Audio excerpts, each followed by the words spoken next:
mag-ipon? Gusto ko po mag-ipon para po sa kinabukasan ko, tsaka po para sa financial problem po sa pamilya ko na makatulong po sa kanila. Ano po problema ang pinansyal ng pamilya niyo?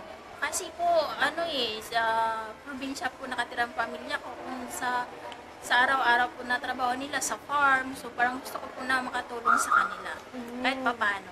So ngayon po ba nakakapag-ipon kayo?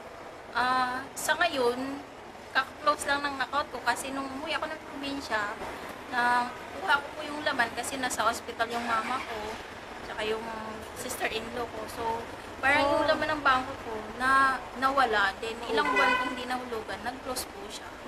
Magkano po yung ipon niyo doon dati? Umabot po siya ng 12,000. So, Opo. so ngayon, magkano po ba yung sinisweldo niyo? Sa ngayon po, nasa 8,000 po. Kasi Kada buwan? opo, kasi nasa 7 years na po ako Matagal talaga rin. So, paano niyo po ba ito bida-budget? Ano po ba yung mga pinaglalaanan niyo? Kunyari, ito po ba magkano pinapadala niyo sa amin? Ay, sa pamilya niyo, ganyan.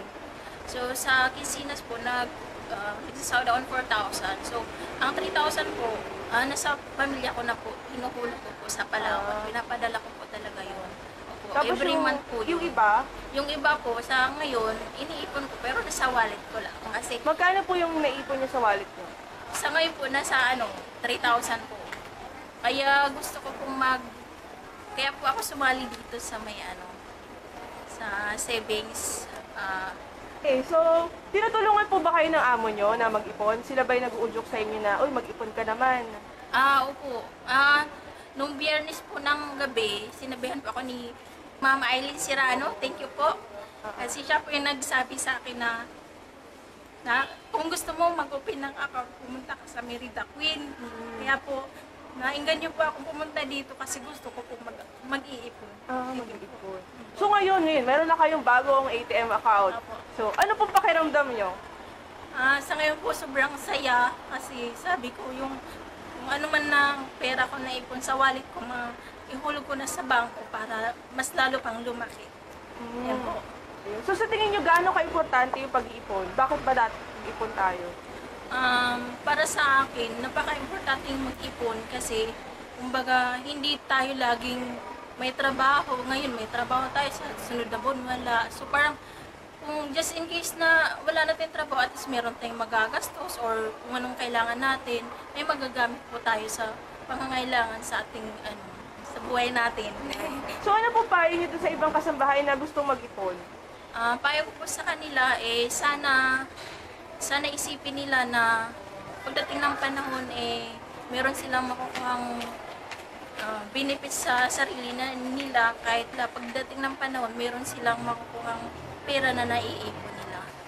Yun lang So, ano po ba yung paglalaanan nyo ng ATM card nyo? po. Ang pinaglalaanan ko po sa ATM card, para sa sarili ko po, na sana ay lalago pa yung aking pag-iipon at saka para din sa pamilya ko. Yun po ang pinaka-importante sa pamilya ko. Ayan, sige. So, ano pong mensahe nyo ngayon sa Kasambahay Savings Project at BPI at nabigyan po kayo ng bagong ATM card? Ang masasabi ko lang po, salamat sa mga, nagpapasalamat po ako na nandyan kayo na nag-alok ng pang-open savings account sa mga katulad namin na para maingganyo kami mag-ipon sa sarili namin, sikap.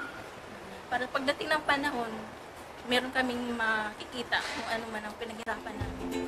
Maraming salamat po.